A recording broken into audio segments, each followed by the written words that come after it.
What would it take to convince me to squeeze my body through this hole? Now imagine convincing your other 4 friends that all 5 of y'all should go explore it. Welcome back to MBTV2, where murder is always the case. Let's go. It was exactly 20 years and 6 days ago at the time of this video on Thursday, August 18th, 2005, that 5 friends decided to go explore a small cave above the Seven Peaks area of Provo, Utah. This is the entrance that I showed you. It's a small hole, and the cave is nicknamed the Cave of Death for a reason. At 2 a.m. in the morning, all 5 gathered outside of the hole. 4 went in. 1 decided he was too scared and had a bad feeling about it and decided to stay outside and wait for help just in case anything bad happened. The 4 that went into the tunnel walked 50 feet crouched down until they went to a fork in the road pretty much, took another left, went 50 more feet until they went to the spot they were looking for.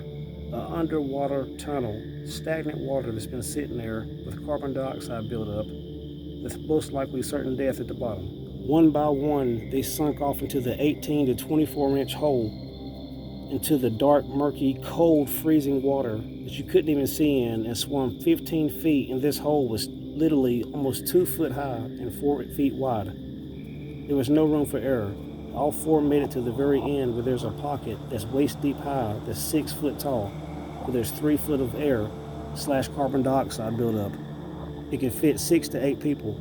All 4 made it safely to the pocket, but I'm assuming they realized there was no oxygen. So once they got a good gasp of air, one by one, they tried to go back.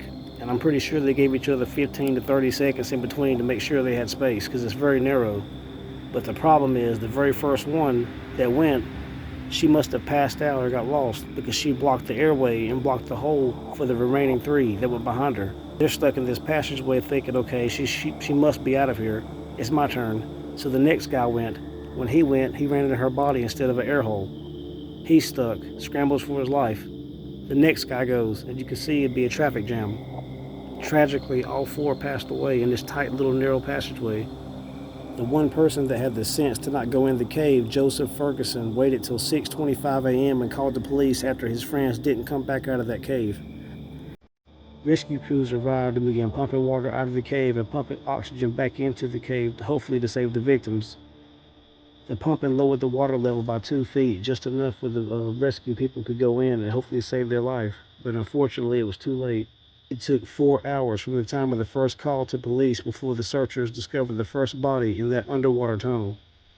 The researchers speculated the first body that was found, that of a female, might have blocked the way out for the other 3 as they tried to get out of that tunnel.